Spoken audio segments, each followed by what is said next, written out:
Hello everybody, ಎಲ್ಲರಿಗೂ ನನ್ನ ನಮಸ್ಕಾರ. ನಾನು ನಿಮ್ಮ ಐಶ್ವರ್ಯ. ಈ ವಿಡಿಯೋದಲ್ಲಿ ಟ್ವಿನ್ ಫ್ಲೇಮ್ ಕಪಲ್ಸ್ ರಿಯೂನಿಯನ್ ಆಗಬೇಕು ಅಂದರೆ ಏನೇನು ಮಾಡಬೇಕು ಅನ್ನೋಂಥ ಮಿಕ್ಕ ಕೆಲವೊಂದು ಪಾಯಿಂಟ್ಸ್ಗಳನ್ನು ನಾನು ಇಲ್ಲಿ ಹೇಳ್ತಾ ಇದ್ದೀನಿ. ಆ್ಯಕ್ಚುಲಿ ಈ ವಿಷಯದ ಬಗ್ಗೆ ನಾನು ಆಲ್ರೆಡಿ ಒಂದು ವಿಡಿಯೋವನ್ನು ಮಾಡಿದ್ದೀನಿ, ನೀವು ಅದನ್ನು ಕೂಡ ನೋಡ್ಬೋದು. ಅದರಲ್ಲಿ ಇಲ್ದಲೇ ಇರೋವಂಥ ಕೆಲವೊಂದು ಪಾಯಿಂಟ್ಸ್ಗಳನ್ನ ನಾನು ಇನ್ನೊಂದು ಆ್ಯಡ್ ಮಾಡಿ ಇದನ್ನು ವಿಡಿಯೋ ಮಾಡ್ತಾ ಇದ್ದೀನಿ. ಅದರಲ್ಲೂ ಮೊದಲನೇದಾಗಿ ಪವಿತ್ರವಾದ ಪ್ರೀತಿ ಅರ್ಥ ಏನು ಅನ್ನೋದನ್ನ ತಿಳ್ಕೊಂಡಿರ್ಬೇಕು. ಆ ಡೀಪ್ ಇನ್ನರ್ ನೋಯಿಂಗ್ ಇರಬೇಕು. ವಾಟ್ ಈಸ್ ಲವ್, ಅದರದ ಪವಿತ್ರತೆಯನ್ನ ಅರ್ಥ ಮಾಡ್ಕೊಂಡಿರ್ಬೇಕು. ಅದ್ರ ಬೆಲೆ ಗೊತ್ತಿರಬೇಕು. ಆವಾಗ ಮಾತ್ರನೇ ರಿಯೂನಿಯನ್ ಆಗೋದಕ್ಕೆ ಸಾಧ್ಯ. ಯಾಕಂದ್ರೆ ನಮ್ಮ ಹತ್ರ ಏನಾದ್ರೂ ಇರ್ಲಿ, ಅದು ಒಬ್ಬ ವ್ಯಕ್ತಿ ಆಗಿರ್ಲಿ, ಒಂದು ವಸ್ತು ಆಗಿರ್ಲಿ, ಏನಾದ್ರೂ ಆಗಿರ್ಲಿ, ಅದರ ಬೆಲೆ ನಮ್ಮ ಹತ್ರ ಇದ್ದಾಗ ಗೊತ್ತಾಗಲ್ಲ. ಕಳ್ಕೊಂಡ್ ಮೇಲೇನೆ ಅದ್ರ ಬೆಲೆ ನಮಗ್ ಗೊತ್ತಾಗೋದು. ಅದಕ್ಕೋಸ್ಕರನೇ ಅತಿಯಾಗಿ ಯಾವ್ದಕ್ ಅಟ್ಯಾಚ್ ಆಗ್ತೀವಿ, ಇಲ್ಲ ನಂದು ಅಂತ ಅಂಟ್ಕೊಂಡ್ ಬಿಡ್ತೀವಿ, ಅಟ್ಯಾಚ್ಮೆಂಟ್ ಅಲ್ಲಿ ಇರ್ತೀವಿ, ಅಥವಾ ಕಂಪ್ಲೀಟ್ಲಿ ಇಗ್ನೋರ್ ಮಾಡ್ಬಿಡ್ತೀವಿ. ಇದೆ ಬಿಡು, ಬಿದ್ದಿದೆ ಬಿಡು ಅನ್ನೋ ಒಂದು ಇಗ್ನೋರೆನ್ಸ್ ಅಲ್ಲಿ ಬದುಕ್ಬಿಡ್ತೀವಿ. ಎಸ್ಪೆಷಲಿ ಪ್ರೀತಿಯಲ್ಲಿ ಆಲ್ರೆಡಿ ಮದ್ವೆ ಆಗಿದೆ, ಎಲ್ಲೋಗ್ತಾಳೆ ಇರ್ತಾಳೆ ಬಿಡು, ಎಲ್ಲೋಗ್ತಾರೆ ಇರ್ತಾರೆ ಬಿಡು ಅಂತ ಗಂಡ ಹೆಂಡತಿ ಮಧ್ಯೆ ಇಗ್ನೋರೆನ್ಸ್ ಬಂದರೂ ಸಹ ವ್ಯಕ್ತಿಗಳು ದೂರ ಆಗ್ತಾರೆ. ಆದ್ರಿಂದ ನಿಮ್ಗೆ ಆ ಪವಿತ್ರವಾದ ಪ್ರೀತಿಯ ಅರ್ಥ ಗೊತ್ತಿರಬೇಕು, ಬೆಲೆ ಗೊತ್ತಿರಬೇಕು. ನೆನ್ನೆಯ ವಿಡಿಯೋದಲ್ಲಿ ಹೇಳದ್ನಲ್ಲ, ಗೌರವಿಸ್ಬೇಕು ಅಂತ. ಲಕ್ಷ್ಮೀ ನಾರಾಯಣ ಶಿವ ಶಕ್ತಿ ಅನ್ನೋ ರೀತಿಯಲ್ಲಿ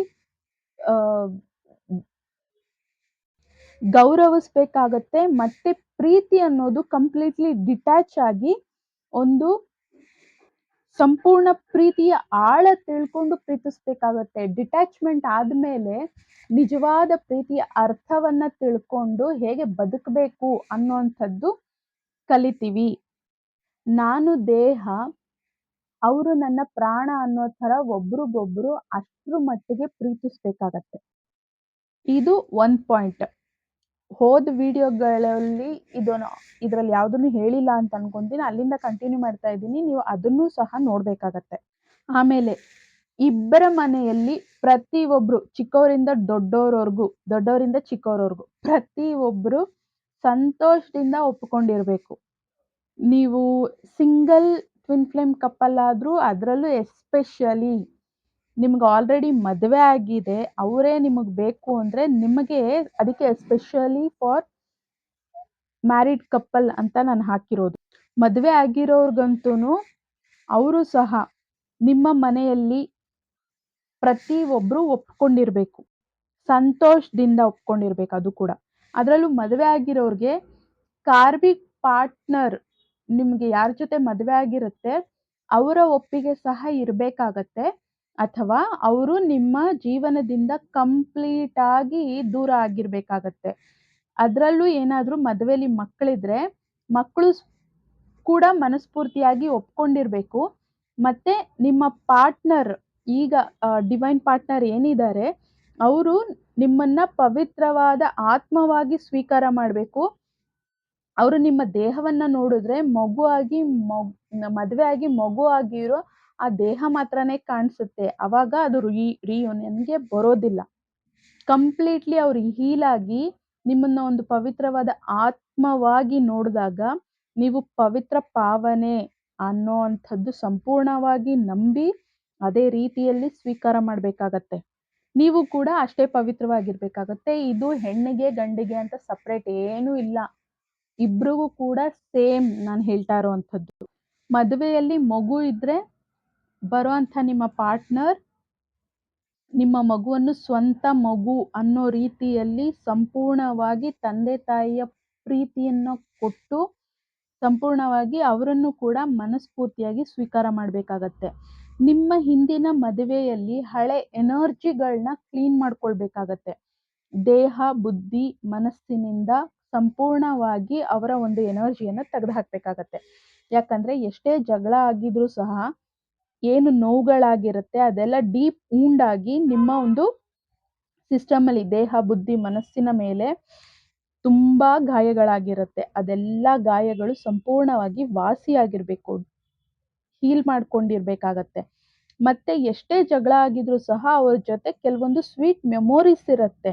ಅದು ಕೂಡ ನಮ್ಮ ಸಬ್ಕಾನ್ಷಿಯಸ್ ಮೆಮೊರಿಯಲ್ಲಿ ಸ್ಟೋರ್ ಆಗಿರತ್ತೆ. ಪ್ರತಿ ಒಂದು ಮೆಮೊರಿನೂ ಕೂಡ ಕ್ಲೀನ್ ಮಾಡ್ಕೊಳ್ಬೇಕಾಗತ್ತೆ. ಇದಕ್ಕೆಲ್ಲ ತುಂಬ ಡೀಪ್ ಹೀಲಿಂಗ್ ಅನ್ನುವಂಥದ್ದು ಬೇಕಾಗತ್ತೆ. ಇವಾಗ ಫಸ್ಟು ನಾನು ಇವಾಗ ಏನು ನಿಮಗೆ ಜಸ್ಟ್ ಇನ್ನರ್ ವರ್ಕ್ ಕೊಡ್ತಾ ಇದ್ದೀನಿ. ಇದನ್ನೆಲ್ಲ ಮಾಡ್ಕೊಳ್ತಾ ನಿಮಗೆ ಡೀಪ್ ಹೀಲಿಂಗ್ ಹೇಗೆ ಅನ್ನುವಂಥದ್ದು ಇನ್ನ ತುಂಬ ವಿಡಿಯೋಗಳು ನೀವು ನೋಡಿ ಡೀಪ್ ಹೀಲಿಂಗ್ಗೆ ನೀವು ಪ್ರಿಪೇರ್ ಆಗಬೇಕಾಗತ್ತೆ. ಆಗ ನಾನು ಅದ್ರ ಬಗ್ಗೆ ಹೇಳ್ತೀನಿ. ಈ ಥರ ಏನಾದರೂ ಕ್ಲೀನ್ ಆಗ್ದಲೆ ನೀವು ಸಿಂಗಲ್ ಇದ್ದು ನಿಮ್ಮ ಟ್ವಿನ್ ಪಾರ್ಟ್ನರ್ನೇ ನೀವು ಮದುವೆ ಆಗಿದ್ದೀರಾ ಅಂತಂದ್ರೂ ಸಹ ಹಿಂದಿನ ಜನ್ಮಗಳ ಒಂದು ಏನು ಜಗಳ ಇರುತ್ತೆ, ಅದೇನು ಪ್ರಾಬ್ಲಮ್ ಇರುತ್ತೆ, ಮದುವೆ ಆಗೋವರೆಗೂ ಅಥವಾ ಲವ್ ಪೀರಿಯಡ್ ಟೈಮಲ್ಲಿ ಸ್ಟಾರ್ಟಿಂಗಲ್ಲಿ ಎಲ್ಲ ಗುಡಿ ತುಂಬ ಚೆನ್ನಾಗಿರುತ್ತೆ. ನಿಮ್ಮ ಈ ಜನ್ಮದ್ದು ಮಾತ್ರನೇ ಅಲ್ಲ, ಹಿಂದಿನ ಜನ್ಮಗಳಲ್ಲೂ ನೀವೇನಾದರೂ ದೂರ ಆಗಿದ್ರೆ, ಸ್ಪೆಷಲಿ ಫಾರ್ ಮದುವೆ ಆಗಿರೋ ಕಪಲ್, ಅಲ್ಲಿ ಯಾವುದೋ ಜಗಳಗಳನ್ನ ಮಾಡ್ಕೊಂಡು ಬಂದೆ ಈ ಜನ್ಮದಲ್ಲಿ ನೀವು ಬೇರೆ ಪಾರ್ಟ್ನರ್ನ ಚೂಸ್ ಮಾಡಿರ್ತೀರಾ. ಆ ಕಾರಣಗಳೇನು, ನಿಮ್ಮ ಡಿ.ಎಂ ಅಥವಾ ಡಿ.ಎಫ್ ಜೊತೆ ಏನು ಜಗಳದಿಂದ ನೀವು ದೂರ ಆಗಿದ್ರಿ, ಆ ಕಾರಣಗಳನ್ನ ಸಂಪೂರ್ಣವಾಗಿ ತಿಳ್ಕೊಂಡು ಅದನ್ನೆಲ್ಲ ಕೂಡ ಹೀಲ್ ಮಾಡ್ಕೊಂಡಿರ್ಬೇಕಾಗತ್ತೆ. ತಿಳ್ಕೊಂಡ್ಮೇಲೆ ಇಬ್ರು ಕೂತ್ಕೊಂಡು ಮಾತಾಡಿ ಆ ಪ್ರಾಬ್ಲಮ್ ಏನಿದೆ ಅದನ್ನ ಕಂಪ್ಲೀಟ್ಲಿ ಸಾಲ್ವ್ ಮಾಡಿಕೊಂಡು ಮುಂದಕ್ಕೆ ಹೋಗ್ಬೇಕಾಗತ್ತೆ. ಅದು ಹೇಗೆ ನಮಗೆ ಹಿಂದಿನ ಜನ್ಮದೆಲ್ಲ ಗೊತ್ತಾಗತ್ತೆ ಅಂತಂದ್ರೆ, ಈ ಜನ್ಮದ ನಿಮ್ಮ ಪ್ರಾಬ್ಲಮ್ಗಳನ್ನ ಸಾಲ್ವ್ ಮಾಡ್ಕೊಳ್ತಾ ಇನ್ನರ್ ವರ್ಕಲ್ಲಿ ನಾನು ಏನು ನಿಮಗೆ ಪಾಸಿಟಿವ್ ವಿಷಯಗಳನ್ನ ತುಂಬ್ತಾ ಇದ್ದೀನಿ, ಅದೆಲ್ಲ ಪಾಸಿಟಿವ್ ಎನರ್ಜಿ. ಅದು ನಿಮಗೆ ನಿಮ್ಮೊಳಗೆ ಹೋಗ್ತಾ ಆ ನೆಗೆಟಿವ್ ಎನರ್ಜಿ ಎಲ್ಲ ಹೀಲ್ ಆಗೋದಕ್ಕೆ ಸ್ಟಾರ್ಟ್ ಆಗತ್ತೆ. ಆ ಹೀಲ್ ಆಗ್ತಾ ಆ ಒಂದು ಪ್ರೊಸೀಜರ್ಲಿ ನೆಕ್ಸ್ಟು ನಿಮ್ಮ ಡೀಪ್ ಹೀಲಿಂಗ್ ಟೈಮಲ್ಲಿ ನೀವು ಎಷ್ಟು ಆಳವಾಗಿ ಹೋಗಿ ಹೀಲ್ ಆಗ್ತಾ ಹೋಗ್ತೀರಾ, ನಿಮಗೆ ನಿಮ್ಮ ಹಿಂದಿನ ಜನ್ಮದ ಪ್ರಾಬ್ಲಮ್ಗಳೇನಿದೆ ಅದೆಲ್ಲ ತಿಳ್ಕೊಂಡು ನೀವು ಅದನ್ನ ಸರಿ ಮಾಡ್ಕೊಳ್ಳೋದಕ್ಕೆ ಆಗತ್ತೆ.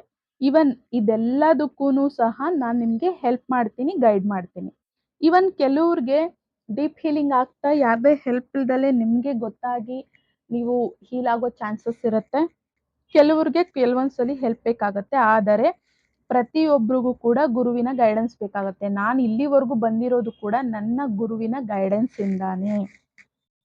ಮತ್ತೆ ನಿಮ್ಮ ದೈನಂದಿನ ದಿನಚರಿಯ ಏನು ನಿಮ್ಮ ಲೈಫ್ ಸ್ಟೈಲ್ ಇದೆ ಅದರ ಜೊತೆಯಲ್ಲಿ ಆಧ್ಯಾತ್ಮ ಸಾಧನೆಗಳನ್ನ ಮಾಡಬೇಕಾಗತ್ತೆ. ಡೈಲಿ ಮೆಡಿಟೇಷನ್ ಮಾಡಬೇಕಾಗತ್ತೆ.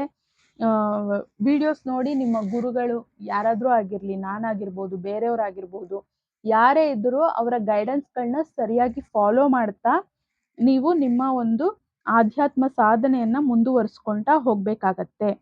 ನೆಕ್ಸ್ಟು ನೀವು ಇಬ್ರು ಫೈನಾನ್ಷಿಯಲಿ ಸೆಟಲ್ ಆಗಿರ್ಬೇಕು. ನಿಮ್ಮ ಸೋಲ್ ಪರ್ಪಸ್ ಏನು ಅನ್ನೋದನ್ನ ತಿಳ್ಕೊಂಡು ನೀವು ಅದನ್ನ ಮಾಡ್ತಾ ಹೋದ್ರೆ twin flame ಜರ್ನಿನಲ್ಲಿ twin flame ಕಪಲ್ಸ್ದು soul purpose ಒಂದೇ ಆಗಿರುತ್ತೆ. ಆದ ಕಾರಣ ಆ ಸೋಲ್ ಪರ್ಪಸ್ಗೋಸ್ಕರ ನೀವು ಒಂದಾಗಬೇಕಾಗತ್ತೆ. ಆದ್ರಿಂದ ನಿಮ್ಮ ಒಂದು ರಿಯೂನಿಯನ್ ಆಗೋ ಚಾನ್ಸಸ್ ಜಾಸ್ತಿ ಇರುತ್ತೆ. ಅದರಲ್ಲಿ ಒಬ್ರನ್ನೊಬ್ರು ಅರ್ಥ ಮಾಡ್ಕೊಂಡು ನಡೆಯೋದಕ್ಕೆ ಸ್ಟಾರ್ಟ್ ಆದ್ಮೇಲೆ ಒಬ್ರಿಗೊಬ್ರು ಬ್ಯಾಕ್ ಬೋನ್ ಥರ ಸಪೋರ್ಟ್ ಮಾಡಿಕೊಂಡು ಲೈಫ್ನಲ್ಲಿ ಮುಂದಕ್ಕೆ ಹೋಗೋದಕ್ಕೆ ಹೆಲ್ಪ್ ಆಗುತ್ತೆ. ಲೈಕ್ ಲಕ್ಷ್ಮೀನಾರಾಯಣ ಅವ್ರದ್ದು ಲವ್ ಸ್ಟೋರಿಗಳನ್ನ ನೋಡಿದ್ರು, ಶಿವಯ್ಯ ಪಾರ್ವತಮ್ಮನ ಲವ್ ಸ್ಟೋರಿಗಳೆಲ್ಲ ನೋಡಿದ್ರೆ ಎಷ್ಟು ಜನ್ಮಗಳಲ್ಲೂ ಏನೇ ಪ್ರಾಬ್ಲಮ್ ಬಂದ್ರು ಒಬ್ರಿಗೋಸ್ಕರ ಒಬ್ರು ಅವರು ಹೇಗೆ ನಿಂತರು ಹಾಗೆ ನಿಂತು ಗಂಡ ಹೆಂಡತಿ ಜೀವನನ ನಡೆಸಬೇಕಾಗತ್ತೆ. ನೀವು ಆ ಲೆವೆಲ್ ಒಂದು ಸಾಧನೆಯನ್ನ ಮಾಡ್ತಾ ಹೋದ್ರೇನೆ, ನಿಮ್ಮ ಸಾಧನೆಯನ್ನ ಕಂಪ್ಲೀಟ್ ಮಾಡಿದ್ರೆ ಮಾತ್ರನೇ ನಿಮಗೆ ನಿಮ್ಮ ಟ್ವಿನ್ ಫ್ಲೇಮ್ನ ಜೊತೆ ಫೈನಲ್ ರಿಯೂನಿಯನ್ ಆಗೋದು. ಇದನ್ನೆಲ್ಲ ಮಾಡ್ಕೊಳ್ದಲೆ ಏನಾದರೂ ಯೂನಿಯನ್ ಆಯಿತು ಅಂದರೆ ಮತ್ತೆ ರನ್ನರ್ ಚೇಸಿಂಗ್ ಫೇಸು, ಸಪರೇಷನ್ನು, ಮತ್ತೆ ಪೇಯ್ನು ಇದೆಲ್ಲ ನಡೀತಾ ಹೋಗುತ್ತೆ. ಇದು ಎಂಡ್ಲೆಸ್ಸು. ಒಂದೇ ದಾರಿ ರಿಯೂನಿಯನ್ಗೆ ಅಂದರೆ ನಿಮ್ಮ ಇನ್ನರ್ ವರ್ಕ್, ಇನ್ನರ್ ಹೀಲಿಂಗ್, ಆಧ್ಯಾತ್ಮ ಸಾಧನೆ. ಮತ್ತೆ ಹೇಳಿದ್ನಲ್ಲ ಈ ಒಂದು ಸ್ಟೆಪ್ಸ್ಗಳನ್ನ ತಗೊಳ್ಬೇಕಾಗತ್ತೆ. ಇಷ್ಟನ್ನೆಲ್ಲ ಮಾಡಬೇಕು ಅಂದರೆ ಹೌದು ಮಾಡಲೇಬೇಕು.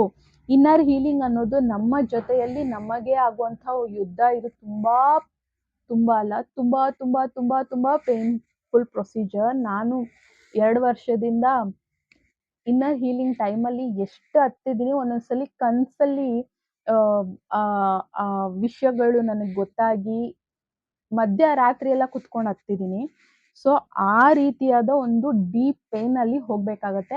ಆಧ್ಯಾತ್ಮ ಸಾಧನೆ ಅಂದ್ರೇನೆ ಈ ಒಂದು ದಾರಿಯಲ್ಲಿ ಹೋದಾಗ ಮಾತ್ರನೇ ಆ ಒಂದು ಬೆಳಕು, ಜ್ಞಾನೋದಯ ಅನ್ನುವಂಥದ್ದೇನಿದೆ ಅದು ಸಿಗುವಂಥದ್ದು. ನನಗೆ ನನ್ನ ಗುರು ಹೇಗೆ ಗೈಡ್ ಮಾಡಿದ್ರು, ನಾನು ಕೂಡ ನಿಮ್ಗಳಿಗೆ ನನ್ನನ್ನು ಯಾರು ಗುರು ಅಂತ ಅಂದ್ಕೊಳ್ತಾರೆ, ನಿಮಗೂ ಕೂಡ ಸ್ಟೆಪ್ ಬೈ ಸ್ಟೆಪ್ ನಾನು ಅದಕ್ಕೆ ರೆಡಿ ಮಾಡ್ತಾ ಇದ್ದೀನಿ. It's very deep painful procedure. ಅದಕ್ಕೆ ನಿಮಗೆ ಇವಾಗಿಂದಾನೇ ಒಂದು ಚೂರು ಡೋಸ್ ಕೊಡ್ತಾ ಇದ್ದೀನಿ. ಇದನ್ನೆಲ್ಲ ನೀವು ಹೀಲ್ ಮಾಡಿಕೊಂಡ್ರೆ ನನ್ನಷ್ಟು ಪೇಯ್ನ್ ನೀವು ಅನುಭವಿಸೋ ಅಷ್ಟು ಇರೋದಿಲ್ಲ ಅಂತ ನನಗನ್ಸತ್ತೆ. ಅದಕ್ಕೆ ನೀವು ನಿಮ್ಮ ಯೂನಿಯನ್ ಆಗಬೇಕು ಅಂತಂದರೆ ನನ್ನ ಚಾನಲಲ್ಲಿ ಡೈಲಿ ಸಾಯಂಕಾಲ, ಸಂಡೇಸ್ ನಾನು ವಿಡಿಯೋಸ್ ಅಪ್ಲೋಡ್ ಮಾಡೋದಿಲ್ಲ. ಆಲ್ಮೋಸ್ಟ್ ಎವ್ರಿ ಡೇ ಸಂಜೆ 7 ಗಂಟೆಗೆ ನನ್ನ ವಿಡಿಯೋಸ್ನ ನೋಡ್ತಾ ಇರಿ. ನೆಕ್ಸ್ಟು, ನಿಮ್ಮ ಕುಂಡಲಿ ಮೇಲೆ 100% ವರ್ಕ್ ಆಗಿರಬೇಕು. ನಿಮ್ಮ ಕುಂಡಲಿನಿ ಸಂಪೂರ್ಣವಾಗಿ ಜಾಗೃತ ಆಗಿರಬೇಕು. ಎಲ್ಲ ಕುಂಡಲಿನಿ ಜಾಗೃತ ಸಂಪೂರ್ಣ ಆಗಿದೆ ಅಂದರೆ ಎಲ್ಲ ಪ್ರಾಬ್ಲಮ್ ಅಲ್ಲಿಗೆ ಸಾಲ್ವ್ ಆಗಿಬಿಟ್ಟಿರುತ್ತೆ.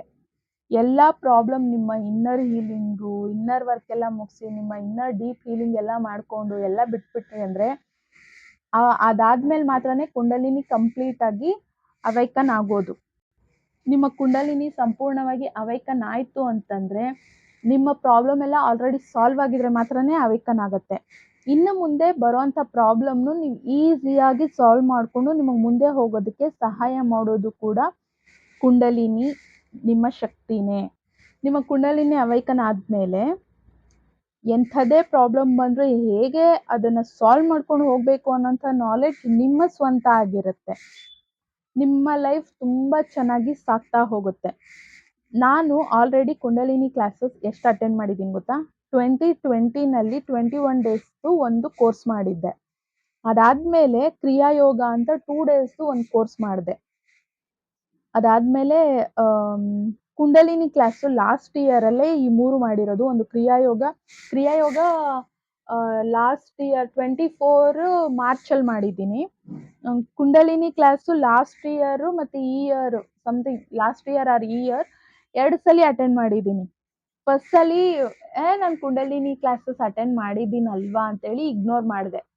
ಆಮೇಲೆ ಇಗ್ನೋರ್ ಮಾಡಿದ್ದಕ್ಕೆ ನನಗೆ ಅದೇನೇನೂ ವರ್ಕ್ ಆಗಿರಲಿಲ್ಲ. ಮತ್ತು ಆಲ್ರೆಡಿ 2 ಟೈಮ್ಸ್ ನಾನು ಮಾಡಿದ್ದೀನಲ್ಲ, ಇದೇನು ನನಗೆ ಅಂತ ಅಂದ್ಬಿಟ್ಟು ಸ್ವಲ್ಪ ಇಗ್ನೋರ್ ಮಾಡಿದೆ. ಇಗ್ನೋರ್ ಮಾಡಿದ್ದಕ್ಕೆ ಇದರಿಂದ ಏನೇನು ವರ್ಕ್ ಆಗಲಿಲ್ಲ. ನೀನು ಒಂದು ವಿದ್ಯೆನ ಇಗ್ನೋರ್ ಮಾಡ್ತಾ ಇದೆಯಾ ನೀನು ಅಂತ ಯೂನಿವರ್ಸು ಇನ್ನೊಂದ್ಸಲಿ ಕ್ಲಾಸ್ ಆದಮೇಲೆ ಇನ್ನೊಂದ್ಸಲಿ ನೀನು ಪೇ ಮಾಡು, ಈ ಸಲ ಮತ್ತೆ ಕುಂಡಲಿನಿ ನೀನು ಕ್ಲಾಸ್ ಅಟೆಂಡ್ ಮಾಡು ಅಂತ ಹೇಳಿಬಿಟ್ಟು ಮತ್ತೆ 2 ಸಲ ಮ್ಯಾಮ್ದೇ ಇನ್ನೊಂದು ಒನ್ ಡೇ 3 to 4 hours ಏನೋ ಕ್ಲಾಸ್ ಅದು 2 ಟೈಮ್ಸು ಅಟೆಂಡ್ ಮಾಡಿದ್ದೀನಿ. 2 ಟೈಮ್ಸ್ ಪೇ ಕೂಡ ಮಾಡಿದ್ದೀನಿ. ಇಗ್ನೋರ್ ಮಾಡಿದ್ರ ತಪ್ಪಿಗೆ ಪೆನಾಲ್ಟಿ ಕೂಡ ಕಟ್ಟಿಸ್ತಾರೆ ನಮ್ಮ ಕೈಯಲ್ಲಿ ಯೂನಿವರ್ಸ್. ಯಾಕೆಂದರೆ ಅದು ಲೈವ್ ಸೆಷನ್ ಇರುತ್ತೆ ಮ್ಯಾಮ್ದು, ನಮಗೆ ಮತ್ತೆ ಅದು ರೆಕಾರ್ಡಿಂಗು ಅದೆಲ್ಲ ಏನೂ ಸಿಗಲ್ಲ. ಆದ್ದರಿಂದ ಕ್ಲಾಸಸ್ ಇಗ್ನೋರ್ ಮಾಡ್ದಾ, ವಿದ್ಯೆನ ಇಗ್ನೋರ್ ಮಾಡ್ತಾ ಇದೆಯಾ ಅಂತ ಹೇಳಿ ಪೆನಾಲ್ಟಿ ಕಟ್ಟಿಸ್ತು. ಅದಾದಮೇಲೆ ನಾನು ಪ್ರತಿ ಕ್ಲಾಸ್ಗೂ ಹೆಂಗೆ ಕೂತಿರ್ತೀನಿ ಗೊತ್ತಾ, ಕ್ಲಾಸ್ ಟೈಮ್ಗೆ ಮುಂಚೆನೇ ಒಂದು 5 ನಿಮಿಷ ಮುಂಚೆನೇ ಮೊಬೈಲ್ ಹಿಡ್ಕೊಂಡು ರೆಡಿಯಾಗಿ ಕೂತಿರ್ತೀನಿ. ಅದಕ್ಕೆ ನಿಮಗೂ ಆ ಟೈಮ್ ಸೆನ್ಸ್ ಬರಲಿ ಅನ್ನೋದಕ್ಕೋಸ್ಕರನೇ ಸಂಜೆ 7 ಗಂಟೆಗೆ ಅಂತ ಹೇಳಿ ನಿಮಗೆ ನನ್ನ ವಿಡಿಯೋಸ್ 7 ಗಂಟೆಗೆ ಬರುತ್ತೆ ಅನ್ನೋದು ನಿಮಗೆ ಆಲ್ರೆಡಿ ನಾನು ಮೆಮೊರೈಸ್ ಮಾಡಿಸ್ತಾ ಇದ್ದೀನಿ, ಅಭ್ಯಾಸ ಮಾಡಿಸ್ತಾ ಇದ್ದೀನಿ. ಬಿಕಾಸ್ ಆಧ್ಯಾತ್ಮ ಸಾಧನೆಯಲ್ಲಿ timing sense is very very important. ನಾನು ಇವಾಗ ನನ್ನ ಟೈಮಿಂಗ್ ಸೆನ್ಸ್ನ ಕರೆಕ್ಟಾಗಿ ಫಾಲೋ ಮಾಡೋದು, ಇನ್ನೂ ಕರೆಕ್ಟಾಗಿ ಸಮಯವನ್ನು ಸರಿಯಾಗಿ ಉಪಯೋಗಿಸ್ಕೊಳ್ಳೋದ್ರ ಮೇಲೆ ನಾನು ವರ್ಕ್ ಮಾಡ್ತಾ ಇದ್ದೀನಿ. ನೆಕ್ಸ್ಟು ಮತ್ತೆ ಈ ತಿಂಗಳು ಎಂಡಿಂಗ್ ಆರ್ ನೆಕ್ಸ್ಟ್ ಮಂತಲ್ಲಿ 1 ತಿಂಗಳು ಕೋರ್ಸ್ ಇದೆ ಮತ್ತೆ ಕುಂಡಲಿನಿ ಕ್ಲಾಸು. ಅಟ್ಲೀಸ್ಟ್ ನಮ್ಮ ಮ್ಯಾಮ್ ಏನು ಹೇಳಿದರು ಗೊತ್ತಾ, ಕುಂಡಲಿನಿ ಅನ್ನುವಂಥದ್ದು ಹತ್ತುತ್ತಾ ಎನರ್ಜಿ ಎಷ್ಟೋ ಸಲಿ ನಾವು ಮೋಹಮಾಯೆ ಒಳಗೆ ಬಿದ್ದು ನಮ್ಮ ಶಕ್ತಿ ಮತ್ತೆ ಕೆಳಗೆ ಬಿದ್ದೋಗೋ ಚಾನ್ಸಸ್ಗಳನ್ನ ನಾನು ತುಂಬಾ ನೋಡಿದ್ದೀನಿ. ಯಾಕೆಂದ್ರೆ ನಮ್ಮ ಮ್ಯಾಮ್ದು ತುಂಬಾ, ನಾನಾದ್ರೂ 8.5 ವರ್ಷ, ನಮ್ಮ ಮ್ಯಾಮ್ ಎಷ್ಟೋ ದೇಶಗಳನ್ನ ಸುತ್ತಿ ಎಷ್ಟೋ ಜನ ನೋಡಿ ಇಂಥ ಸಾವಿರಾರು ಲಕ್ಷಾಂತರ ಕ್ಲಾಸ್ ಮಾಡಿ ಅವ್ರ ಸ್ಟೂಡೆಂಟ್ಸ್ನ 50,000 ಜನಗಳನ್ನ ಒನ್ ಸೆಷನ್ ನೋಡಿ ಹೀಲ್ ಮಾಡಿ ಅವರನ್ನ ಅಷ್ಟು ಎಕ್ಸ್ಪೀರಿಯನ್ಸ್ ಇರೋರು ನಮ್ಮ ಮ್ಯಾಮು. ಸೊ ವಿಶುದ್ಧಿ ಚಕ್ರದವರೆಗೂ ಬಂದು ಬಿದ್ದೋಗಿರೋರ್ನ ನಾನು ನೋಡಿದ್ದೀನಿ ಅಂತ ಹೇಳಿ, ನಾನು ಸ್ವಲ್ಪ ಎಮೋಷನಲಿ ತುಂಬಾ ಇಂಬ್ಯಾಲೆನ್ಸ್ ಇದ್ದಿದ್ದ ಕಾರಣ ನಾನು ಈ 4 ಸಲ ಆಲ್ರೆಡಿ ಕ್ಲಾಸಸ್ ಅಟೆಂಡ್ ಮಾಡಿದ್ರು ನನಗೆ ಕುಂಡಲಿನಿ ಅಷ್ಟು ಅವೇಕನ್ ಆಗಲಿಲ್ಲ. ಸೊ ಈ ಸಲ 1 ತಿಂಗಳು ಕ್ಲಾಸ್ ಮತ್ತೆ ಟ್ರೈ ಮಾಡ್ತಾ ಇದ್ದೀನಿ. ಈ ಸಲ ಕಂಪ್ಲೀಟ್ಲಿ ಪ್ರಿಪೇರ್ ಆಗಿ ಮಾಡ್ತಾ ಇದ್ದೀನಿ. ಆ್ಯಂಡ್ ಈ ಸಲ ಸಕ್ಸಸ್ ಆಗಲಿ ಅಂತ ನೀವೆಲ್ಲರೂ ವಿಶ್ ಮಾಡಿ. ನೆಕ್ಸ್ಟು ನಾನೇ ಗುರು ಆಗುವಂಥ ಕೋರ್ಸ್ ನಾನು ಮಾಡಬೇಕು ಅಂತ ಅಂದ್ಕೊಂಡಿದ್ದೀನಿ. ಇದು ತುಂಬ ಎಕ್ಸ್ಪೆನ್ಸಿವ್. ಅದಕ್ಕೋಸ್ಕರ ನಾನು ಆ ಕ್ಲಾಸ್ ಫೀಸ್ಗೋಸ್ಕರ ಕೂಡ ನಾನು ದುಡ್ಡನ್ನ ರೆಡಿ ಮಾಡ್ಕೊಳ್ತಾ ಇದ್ದೀನಿ. ಯಾಕಂದರೆ ನನ್ನ ಲೈಫಲ್ಲಿ ನಾನು ಒಳ್ಳೆ ಮಗಳು ಅಂತ ನಮ್ಮ ಅಪ್ಪ ಅಮ್ಮ ಅಂದಿದ್ದಾರೆ. ನಾನು ಏನು ನಮ್ಮ ಮ್ಯಾಮ್ ಹತ್ರ ಕಲಿತಾ ಇದ್ದೀನಿ, ನಾನು ಒಳ್ಳೆ ಶಿಷ್ಯ ಅಂತ ನಮ್ಮ ಮ್ಯಾಮ್ ಕೂಡ ಹೇಳಿಬಿಟ್ರು. ಯಾಕೆಂದರೆ ನಾನು ಅವ್ರ ಹತ್ರ ಕ್ಲಾಸಸ್ ತೊಗೊಳೋದಲ್ದಲೇ ಅವ್ರನ್ನ ಮೀಟ್ ಮಾಡಿದ್ದೀನಿ ಆ್ಯಂಡ್ ಅವ್ರ ಹತ್ರ ಹೀಲಿಂಗ್ ಸೆಷನ್ ಎಲ್ಲ ತೊಗೊಂಡಿದ್ದೀನಿ. ನನ್ನ ಹೀಲಿಂಗ್ ಪ್ರೊಸೆಸ್ ಎಲ್ಲ ನೋಡಿ ನಾನು ಇಷ್ಟು ಕ್ಲಾಸ್ ಅಟೆಂಡ್ ಮಾಡಿದ್ದೀನಿ, ಇಷ್ಟೆಲ್ಲ ಚೇಂಜಸ್ ಆಗಿದೆ ಅಂತ ಅಂದಿದ್ದಕ್ಕೆ I am very proud of you ಅಂತ ನಮ್ಮ ಮ್ಯಾಮ್ ಅಂದರು. ನಿಮ್ಮಂಥ ಶಿಷ್ಯ ಸಿಕ್ಕಿರೋದು ನನಗೆ ತುಂಬ ಸಂತೋಷ ಆಯಿತು ಅಂತ. ಈವನ್ ನಾನು ನನ್ನ ಆಧ್ಯಾತ್ಮದಲ್ಲಿ ನನ್ನ ಸ್ಟೂಡೆಂಟ್ಗಳಿಗೆ ನಾನು ದಿ ಬೆಸ್ಟ್ ಗುರು ಆಗಬೇಕು ಅನ್ನೋಂಥದ್ದು ನನ್ನ ಆಸೆ. ನನ್ನ ಲೈಫ್ನಲ್ಲಿ ಮಗಳಾಗಿಂದ ಹಿಡಿದು ಈ ದೇಹವನ್ನು ತ್ಯಾಗ ಮಾಡೋವರೆಗೂ ನಾನು ಎಲ್ಲ ಸಂಬಂಧಗಳಲ್ಲೂ ಸಹ ನಾನು ದಿ ಬೆಸ್ಟ್ ನಂದು ಕೊಡಬೇಕು. ಅವರು ನನ್ನ ಯಾರಾದರೂ ಆಗಲಿ, ನಾನು ಅವ್ರ ಲೈಫಲ್ಲಿ ಹೋಗಿದ್ದಕ್ಕೆ ಸಾರ್ಥಕ ಆಯಿತು, ನೀನು ನನ್ನ ಲೈಫಲ್ಲಿ ನನ್ನ ಮಗಳಾಗಿ ಹುಟ್ಟಿದ್ದಕ್ಕೆ ನಾನು ಸಾರ್ಥಕ ಆಯಿತು ಅಂತ ನಮ್ಮ ಅಪ್ಪ ಅಮ್ಮ ಇಬ್ಬರು ಹೇಳಿದ್ರು. ಯಾಕೆಂದರೆ ನಾನು ಕೂಡ ತುಂಬ ತಪ್ಪುಗಳನ್ನ ಮಾಡಿದ್ದೀನಿ. ಅಪ್ಪ ಅಮ್ಮ ಕ್ಷಮಿಸಿದ್ದಾರೆ. ಚಿಕ್ಕ ಪುಟ್ಟದ್ದೇ ಜಾಸ್ತಿ, ಯಾವುದು ನಾನು ದೊಡ್ಡ ತಪ್ಪು ಮಾಡಿಲ್ಲ. ಯಾವತ್ತೂ ನಮ್ಮ ಅಪ್ಪ ಅಮ್ಮ ತಲೆ ತಗ್ಸೋವಂಥ ಕೆಲಸ ನಾನು ಮಾಡಿಲ್ಲ, ಮಾಡೋದಿಲ್ಲ. ಇದೇ ಅಲ್ಲ, ನಾನು ನನ್ನ ಪಾಸ್ಟ್ ಲೈಫ್ಗಳನ್ನೂ ನೋಡ್ಕೊಂಡಿದ್ದೀನಿ. ಯಾವತ್ತೂ ನಾನು ನಮ್ಮ ಅಪ್ಪ ಅಮ್ಮ ತಲೆ ತಗ್ಸೋವಂಥ ಕೆಲಸ ನಾನು ಯಾವ ಜನ್ಮದಲ್ಲೂ ಮಾಡಿಲ್ಲ. ಸ್ವಲ್ಪ ಹಠ, ಕೋಪ, ಸ್ವಲ್ಪ ಅಹಂಕಾರ ಇತ್ತು. ಅದರಿಂದ ಸ್ವಲ್ಪ ಹರ್ಟ್ ಆದಂಗೆ ಮಾತಾಡಿದ್ದೀನಿ ಒಂದೊಂದ್ಸಲಿ. ಅದು ಮನೇಲಿ ಎಲ್ಲರೂ ಮಾಡ್ತಾರಲ್ಲ, ಅಷ್ಟಷ್ಟೇ. ಅದಕ್ಕೂ ಸಹ ಪ್ರತಿಯೊಬ್ಬರ ಜೊತೆಯಲ್ಲೂ ಸಹ ನನ್ನ ಮನೇಲಿರೋರ ಹತ್ರನೇ ಸ್ವಲ್ಪ ಕೋಪ ಮಾಡ್ಕೊಳ್ಳೋದು, ಹಠದ ಮಾತೆಲ್ಲ ಮಾತಾಡೋದು. ಹೊರಗಡೆ ಯಾರ ಹತ್ರನೂ ಕೂಡ ನಾನು ಜಗಳ ಆಡ್ದೋಳಲ್ಲ. ಆದ್ರೂ ಸಣ್ಣ ಪುಟ್ಟ ವಿಷಯಗಳಿಗೆ ಯಾರ ಹತ್ರನಾದ್ರೂ ಜಗಳ ಆಗಿತ್ತು ಅಂತಂದರೆ ಅದನ್ನು ಎಲ್ಲ ಕಂಪ್ಲೀಟಾಗಿ ಹೀಲ್ ಮಾಡ್ಕೊಳ್ಬೇಕಾಗತ್ತೆ. ಇಲ್ಲಾಂದರೆ ನಾವು ಮುಂದಕ್ಕೆ ಹೋಗೋಕ್ಕಾಗಲ್ಲ. ನಮ್ಮ energy completely clean and clear ಆಗಿರಬೇಕಾಗತ್ತೆ. ನಾನು ಲಾಸ್ಟ್ ವಿಡಿಯೋಗಳಲ್ಲಿ ಹೇಳಿದ್ದೀನಿ ಹೀಲಿಂಗ್ ಆಗೋವಾಗ ಏನೇನು ಚೇಂಜಸ್ ಆಗುತ್ತೆ ಅಂತ. ಅದೆಲ್ಲ ನನ್ನ ಅನುಭವಗಳೇ. ಸೊ ಇದು ನಿಮಗೆ ಈಗ ಇನ್ನರ್ ವರ್ಕ್ ನಾನು ಮಾಡಿಸ್ತಾ ಇರೋವಂಥದ್ದು. ಇನ್ನೂ ಒಂದಷ್ಟು ಕ್ಲಾಸಸ್ ಹೋದ್ಮೇಲೆ ಡೀಪ್ ಇನ್ನರ್ ಹೀಲಿಂಗ್ ಕೋರ್ಸ್ಗಳನ್ನ ಮಾಡಬೇಕಾಗತ್ತೆ. ಅದಕ್ಕೋಸ್ಕರ ನಾನು ಗುರು ಕೋರ್ಸ್ನ ಮಾಡಬೇಕಾಗಿದೆ. ಸೊ ನನ್ನ ಕುಂಡಲಿನಿ ಕ್ಲಾಸ್ ಸಕ್ಸಸ್ ಆಗಲಿ ಮತ್ತು ನನ್ನ ಕೋರ್ಸ್ ಫೀಸ್ ನನಗೆ ಆದಷ್ಟು ಬೇಗ ಅರೇಂಜ್ ಆಗಿ ನಾನು ಕೋರ್ಸ್ ಮಾಡಿ ನಿಮ್ಮಗಳಿಗೆ ನನ್ನನ್ನು ಯಾರು ಶಿಷ್ಯ ಅಂತ ಅಂದ್ಕೊಳ್ತಾರೆ, ನನ್ನನ್ನು ಯಾರು ಗುರು ಅಂತ ಅಂದ್ಕೊಳ್ತಾರೆ, ಅವ್ರಿಗೆ ನಾನು ದಿ ಬೆಸ್ಟ್ ಗುರು ಆಗಬೇಕು ಅಂತ ಅಂದ್ಕೊಂಡಿದ್ದೀನಿ. ಅದಕ್ಕೋಸ್ಕರ ನೀವೆಲ್ಲರೂ ವಿಶ್ ಮಾಡಿ ಮತ್ತು ಆಶೀರ್ವಾದ ಮಾಡಿ. ಯಾಕಂದರೆ ಎಷ್ಟು ಜನ ನಮಗೆ ಆಶೀರ್ವಾದ ಮಾಡ್ತಾರೆ, ನಾವು ಅಂದ್ಕೊಂಡಿರೋದನ್ನ ಸಾಧಿಸೋದಕ್ಕೆ ನಮಗೆ ದೇವರು ಆಲ್ರೆಡಿ ಆಶೀರ್ವಾದ ಮಾಡ್ತಾ ಇರ್ತಾರೆ. ನಮ್ಮನ್ನು ಪ್ರೀತಿಸೋವಂಥ ಜನಗಳ ಆಶೀರ್ವಾದ ಕೂಡ ನಮ್ಗೆ ಅಷ್ಟೇ ಮುಖ್ಯ. ನಮ್ಮ ತಂದೆ ತಾಯಿ ಆಶೀರ್ವಾದ, ನಮ್ಮ ಮನೇಲಿ ಎಲ್ಲರ ವಿಶಸ್ಸು ನಾನು ತೊಗೊಂಡಿದ್ದೀನಿ. ಸೊ ನಿಮಗೆ ದಿ ಬೆಸ್ಟ್ ಗುರು ನಾನು ಆಗಬೇಕು. ಅದಕ್ಕೋಸ್ಕರ ನನ್ನ ಶಿಷ್ಯಗಳಿಂದನೇ ನನಗೆ ಬ್ಲೆಸ್ಸಿಂಗ್ ಬೇಕು. ಸೊ ನನಗೆ ಬ್ಲೆಸ್ ಮಾಡಿ, ವಿಶ್ ಮಾಡಿ. ನಾನು ಆ್ಯಸ್ ಎ ಗುರು ನನ್ನ 100ಗೆ ಇನ್ನೂ ಜಾಸ್ತಿ % ನಾನು ಕೊಡ್ತೀನಿ ಖಂಡಿತವಾಗ್ಲೂ. I promise. ಯಾರು ನನ್ನ ಶಿಷ್ಯ ಆಗಿ ನನಗೆ ಡೆಡಿಕೇಟೆಡ್ ಆಗಿರ್ತಾರೆ ಅಂಥವರಿಗೆ. ಬಿಕಾಸ್ ಆಧ್ಯಾತ್ಮ ಸಾಧನೆ ಯಾರಿಗೂ ಅಷ್ಟು ಸುಲಭ ಅಲ್ಲ.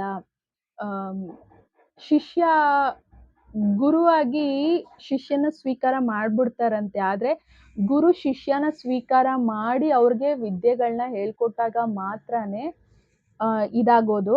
ನನ್ಗೆ ನಾನು ಗುರು ಆಗೋ ಕೋರ್ಸ್ ಮಾಡ್ಬೇಕು ಅಂದ್ರೂನು ಫಸ್ಟು ಮ್ಯಾಮ್ ಇಂಟರ್ವ್ಯೂ ಮಾಡಿ ನಾನ್ ಅದಕ್ ಲಾಯಕ್ ಇದೀನಾ ನೋಡಿ ಆಮೇಲೇನೆ ನನ್ನನ್ನ ತಗೊಳ್ಳೋ ಅಂಥದ್ದು. ಅದ್ರಲ್ಲಿ ನನ್ ಕ್ಲಿಯರ್. ಮ್ಯಾಮ್ ಫಸ್ಟೇ ಅವ್ರ ಹತ್ರ ಕೋರ್ಸ್ ಮಾಡಿ 2 ವರ್ಷದಿಂದ ಅವ್ರ ಕನೆಕ್ಷನ್ ಅಲ್ಲಿ ಇರೋದ್ರಿಂದ ನನ್ನನ್ನ ಶಿಷ್ಯ ಆಗಿ ಕಂಪ್ಲೀಟ್ಲಿ ಸ್ವೀಕಾರ ಮಾಡ್ತಾರೆ. ಅದ್ರಲ್ಲಿ ನನ್ಗೆ 100% ಕ್ಲಾರಿಟಿ ಇದೆ. ನಾನು ಎಮೋಷನಲಿ ಸ್ವಲ್ಪ ವೀಕ್ ಆಗಿದೆ ಅಂಡ್ ನನ್ನ ಎಮೋಷನ್ನ ಬ್ಯಾಲೆನ್ಸ್ ಮಾಡೋದ್ರ ಮೇಲೇನೆ ನಾನು ತುಂಬಾ ವರ್ಕ್ ಮಾಡಿದ್ದೀನಿ. So now I am emotionally completely almost balanced ಆಗಿದ್ದೀನಿ. ಸೊ ನಾನು ಅನ್ಕೊಂಡಿದ್ದೆಲ್ಲ ಆಗ್ಲಿ, ನಿಮ್ಗೆ ದಿ ಬೆಸ್ಟ್ ಗುರು ಆಗುವಂಥ ಪ್ರಯತ್ನವನ್ನ ನಾನು 100% ಮಾಡ್ತೀನಿ. ಆ್ಯಂಡ್ ಇಲ್ಲಿವರೆಗೂ ಪ್ರತಿಯೊಂದನ್ನು ಕೇಳಿ ಇದಕ್ಕೆ ಸಮಾಧಾನವಾಗಿ ಥ್ಯಾಂಕ್ಸ್ ಫಾರ್ ವಾಚಿಂಗ್. ಮುಂದಿನ ವಿಡಿಯೋದಲ್ಲಿ ಸಾಯಂಕಾಲ 7 ಗಂಟೆಗೆ ಸಿಗೋಣ. ಅಲ್ಲಿವರೆಗೂ keep smiling, take care, because we are all born for a reason. Bye, I love you all.